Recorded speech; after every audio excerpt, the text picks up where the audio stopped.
Gene Crawford, it has come to my attention from a little birdie who told me that you may have had a birthday. Yeah, I did. I'm still yeah, alive. yeah, you are. Yep. And you're here to remind me Yeah. of the mess I left when I went away. Oh no. Happy birthday to you.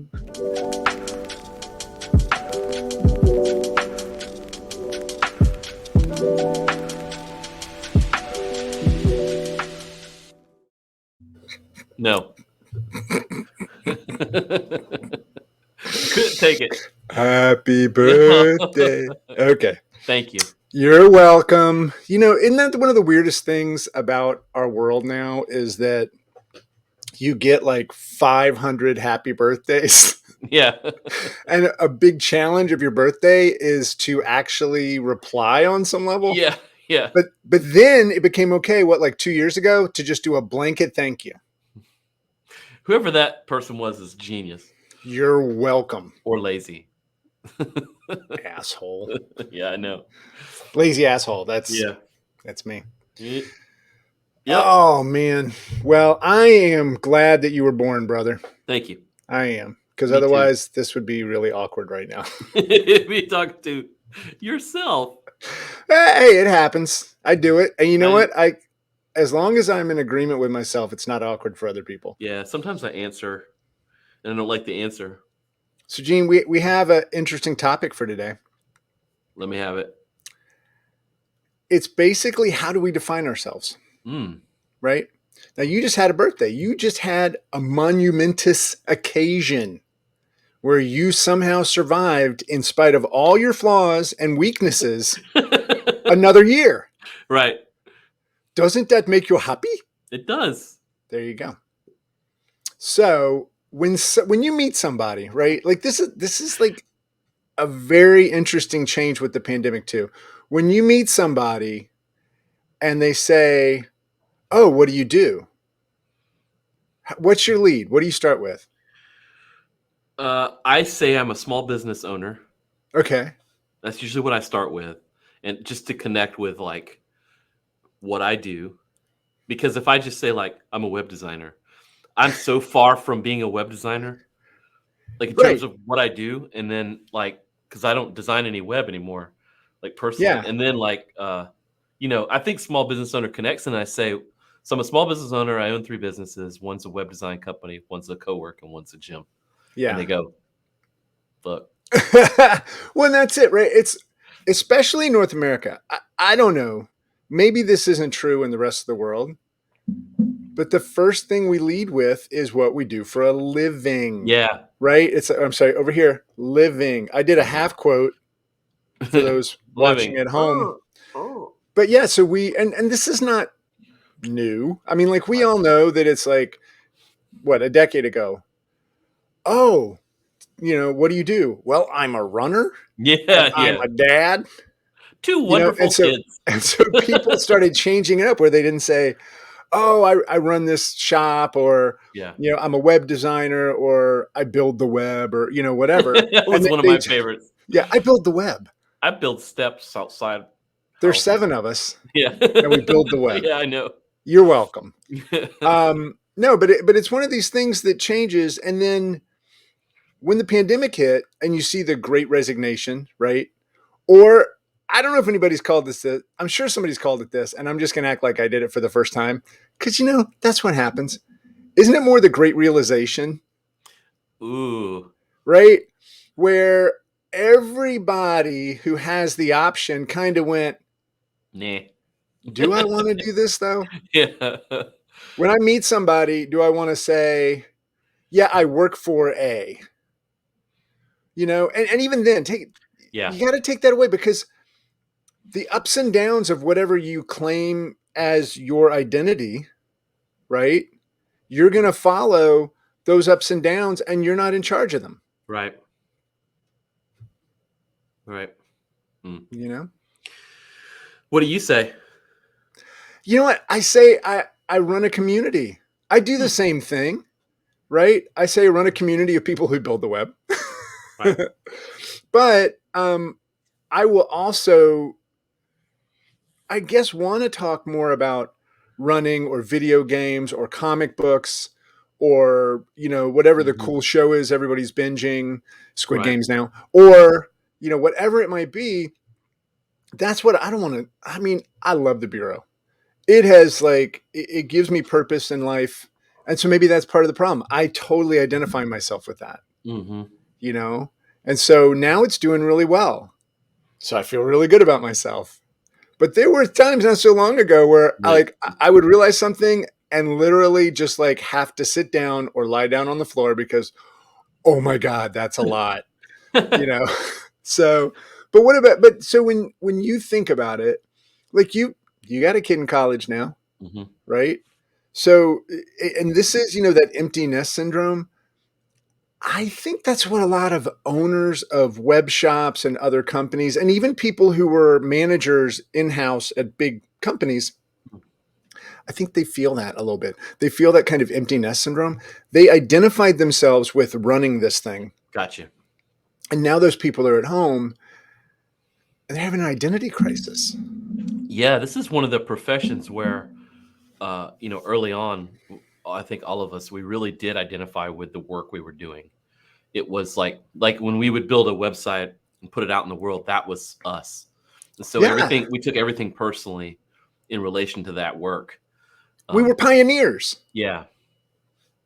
Yeah, I mean, Mm, absolutely.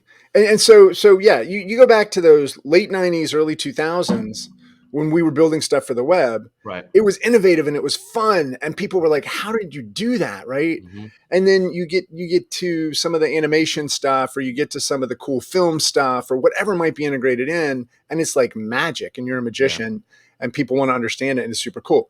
Now, it's kind of like I don't want to say it's lost that shine. There's definitely still stuff going on out there that is magical to me. Well, there are robots that do the things I used to do 10 years ago now. Yeah, So I just go and it like there's the website. I mean, exactly. I've it's seen you not work. yeah, good. It's not that but special anymore. but when we start thinking about this, with with regards to people who self-identified with their companies, and like I was Engine, right? Mhm. And when Engine was running, that was such a huge part of who I was. I actually, in many ways, I felt like I was multiple people, right? I was Carl, who was Engine, right? I was the face of that company. I had a team that was amazing. I was trying to support them. I was trying to make sure we got all the best stuff that we could. Then I was a dad, Mhm. and I think that's where the identity crisis can come in. I was Kaylee's dad. Right. There were things I would do as the, head of Engine, right? That like Mhm. Carl singing karaoke with a beer in his hand.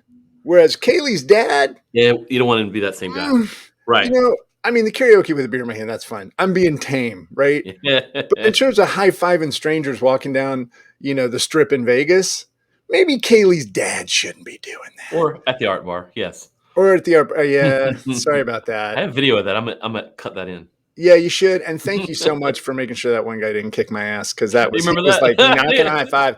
I was like, He's like, why so glum, chum? And you're now like, I "You're not getting away realize, from me." yeah, I, oh, so I'm the asshole. Yeah. Yeah, it turns out I was. Turns out I was.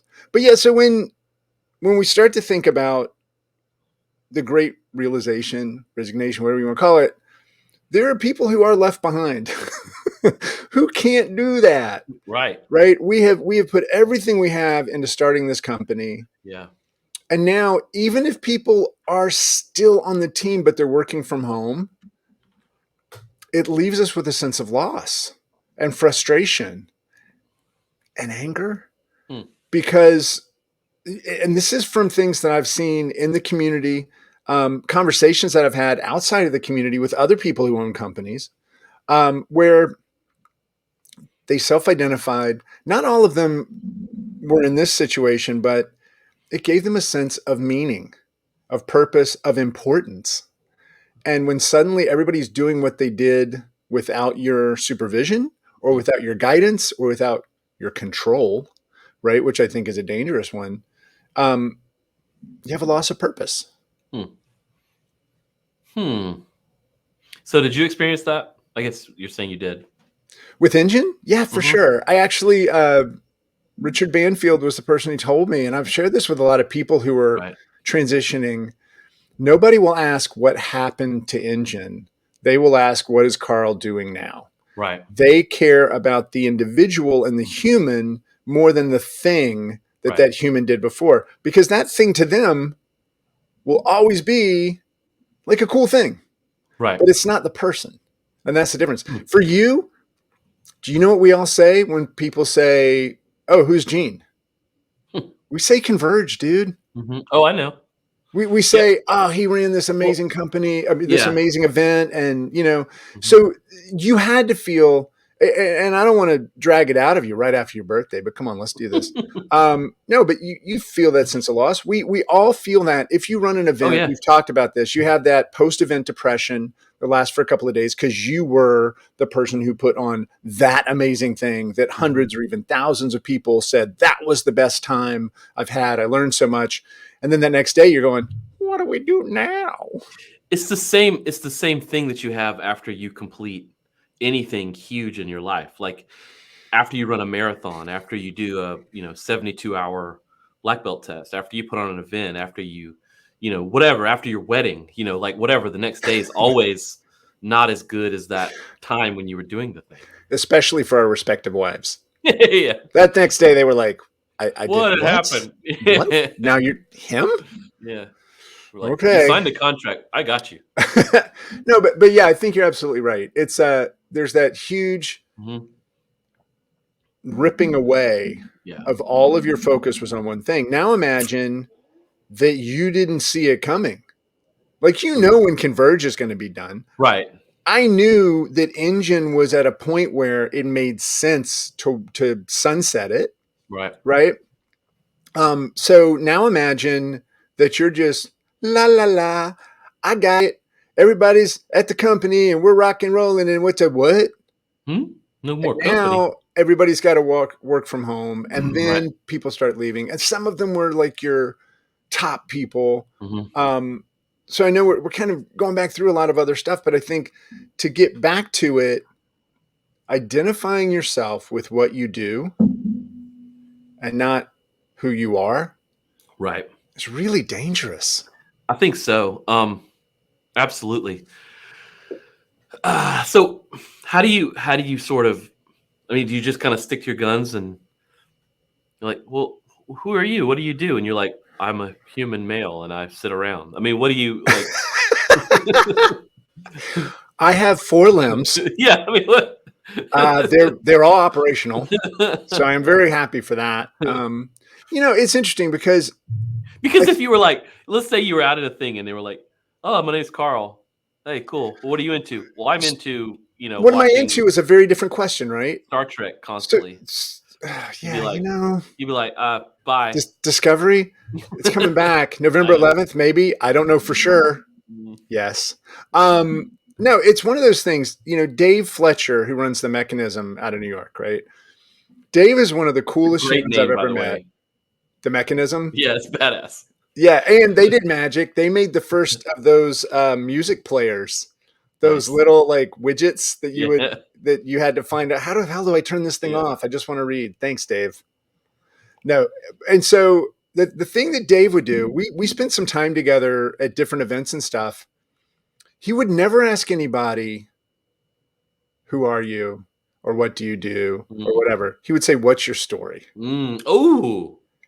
And we sat down at a bar really late at night in Vegas, and a woman came up to talk to us, as you may think. And Dave said, "What's your story?"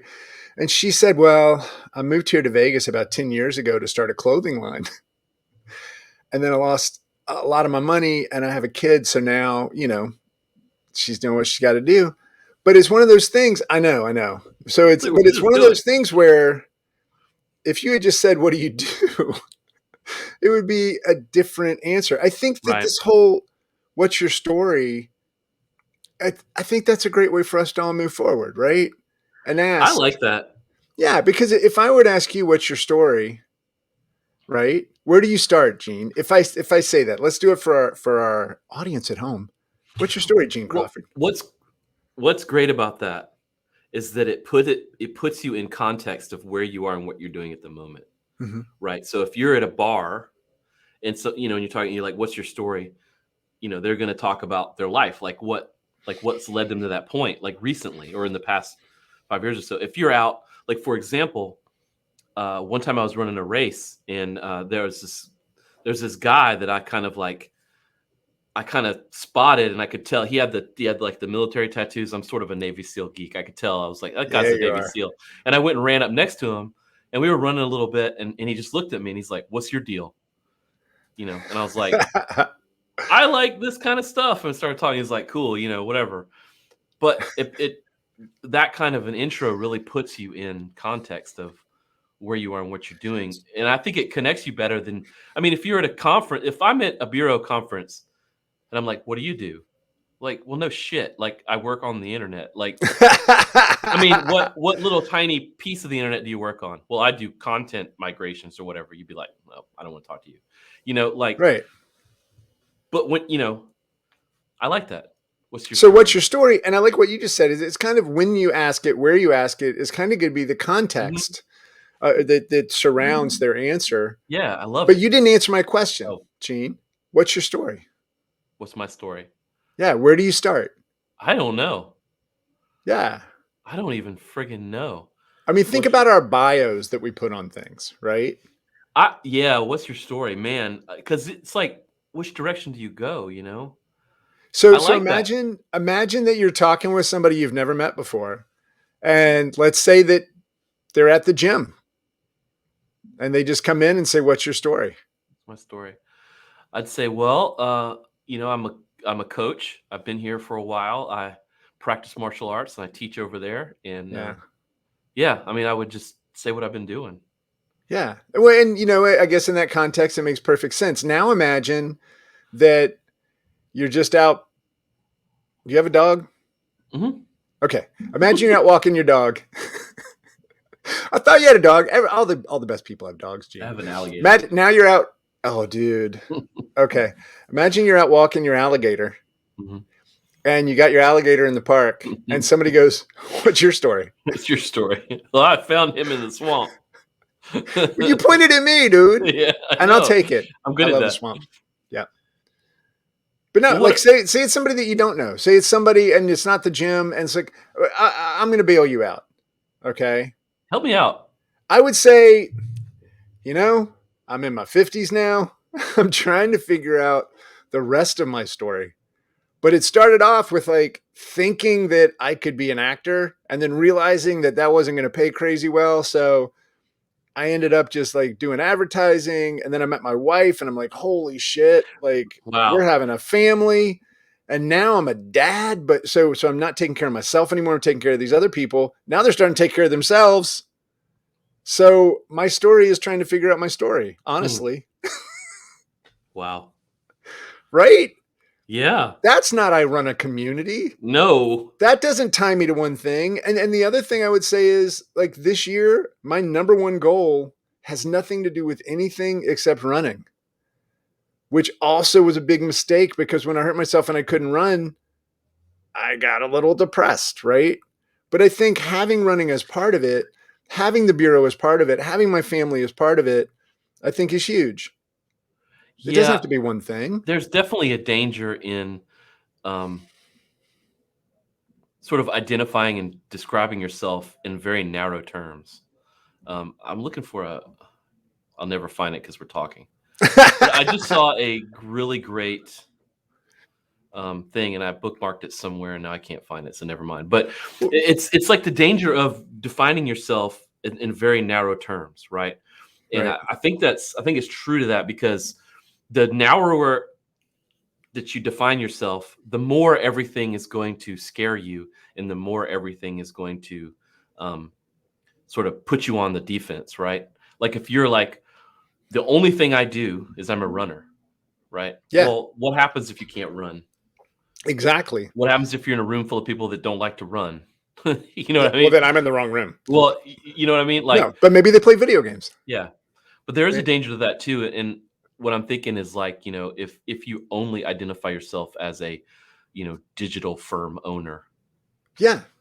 You're And probably way too fucking serious. And You when know what I mean? something new comes out, like you're saying, push a button and here's the site. Like when a Wix or a Squarespace or something comes out, you start to question everything that you've built, Yeah, right? and you're scared. You're very scared of the industry. And then you realize that 5 years later you'll be using those tools. Yeah. That it I wasn't just it wasn't the widgets that you built. It was your knowledge of how to build the widgets is what you were selling. right. Well, and Mhm. so, but I love this part of the conversation about don't do it narrowly. I've quoted this study quite a few times, the Whitehall study that came out of the UK, where in the UK, because they do have more socialized medicine, everyone has the exact same healthcare, right?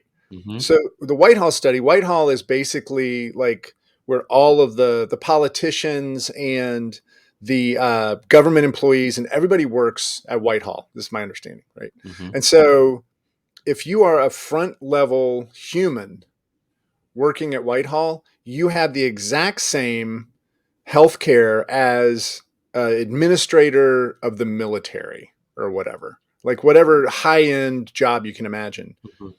So they were able to test people's health when everything is the same Mm. except for their job and how they associate themselves with their job. And what they found was even if you made significantly less money, but you didn't associate yourself with your job, you were much healthier. You had because when you have socialized medicine, you go in for more checkups and all this kind of stuff. There's a lot of problems with it. I'm not like staying on that soapbox, but you You a get checked socialist. a lot more. Yeah. Well, there's that, and there's also it can take a long time to get in sometimes when Yeah, you need a yeah. specialist. Because my Sure. brother needed one, and it was like 2 months, and he's still waiting on the specialist for this Yoink. weird thing. But when you get in there, you can find that out. And what they found was people who associated themselves and their identity outside of work were Mm. tremendously healthier. And the examples they gave were if somebody was an admin for a manager, but they didn't associate themselves with that role, they associated themselves with their kids' soccer team. Like I'm an assistant coach on a kids' soccer team. They Right. felt better because it was something they were doing to help their family. They were in control of it more. It Mm. wasn't some huge bureaucracy that they were just a cog in, right? Now, if you were one of the administrator levels and you associated yourself exclusively with that job, or if you were an admin and it's exclusive with that job, your health was much worse. Mm. You didn't take care of yourself as well. Your stress level was off the charts. Everything was bad. And I think this plays directly back into this sense of loss that a lot of owners are going through right now. We're going to have in Slack, a lot of owners said, "Hey, we'd love to have a call where we can all just talk about this and think about it." And that's what kind of got me on this path of trying to figure out what happened that's different for us than for the team. Hmm. Yeah, because you have the luxury of doing that. Well, or you are the only one really chained Mhm. to the entity that That's is true. the company Yeah, yeah. because other people are going to be there. It is your livelihood. As we've said multiple times, we're not really employable. Yeah, So right. it's like, so I think that becomes it Mm. is that we are, I mentioned this when Engine was, you know, struggling, and I told everybody, we're having this voluntary layoff. If you don't have, uh, I guess it was transparently, I can't remember what we called it, but basically, if you didn't have client facing work within 3 months, Yeah. and that's what we had to work on. What I didn't realize, and what I've shared with a lot of people is, we were on this little lifeboat, and all I could see was the people on the lifeboat. They were being circled by huge cruise ships going, "Come hang out with us. We're having Right. fun." And Right. those were the in-house teams and these other things. And it was just a combination of where the industry was, and we had lost Mhm. some big clients and stuff. But they stayed to help me instead of jumping on those ships for as long as they could. And I think it's the exact same thing here. As an employee of an entity of a web shop, digital services, even big in-house, you have that opportunity to reevaluate everything. Even as in-house, it's different because even as somebody who's running an in-house team, you're not beholden to that Right. organization. You can go, but if you truly own a shop, like that is what you have built for the last 10, 15, Mhm. 20, 25 years, even the last 3, it's a little bit different. But when you get into those longer years, this is you. Mhm. you have put your DNA in it, so it can be really hard to extract your Yep. self-importance from it. I think, Yep. coming back around to that, how do you do that? Well, I think you just have to realize this things are going to have to change. Even if the pandemic does recede, like it looks like it's going to, we have no idea when this could happen again. And there are people who are just never going to want to work in an office again. And Hmm. that seems to be kind of the core, is a tactile, visible, I walk in and I feel the fruits of my labor, right? Hmm. So that, man, I don't know that there's an answer except that we have to double down on diversifying how we associate ourselves with the things we do. I think you do. I think it's healthy. Yeah. So I can't sing happy birthday to you. If I start right now, are you just going to cut it off? Yeah, pretty much. All right. Well, in that case, my hot take is you're a hell of a human being, Gene Oh, Crawford. thank you. I appreciate Happy birthday. And I'm damn glad you're on this planet. And don't bring back Converge, it. because you would only make hundreds and hundreds and hundreds of dozens of people happy. There's a dozens. Don't worry. It's not going to happen. But you know why? Because you're bigger than anything you've ever done, Gene. I try to be. Yeah. There Thank you you. go. All right, everybody. Well, have a great week. We'll see you next week. Until Right, next Gene? week. All right. Bye-bye.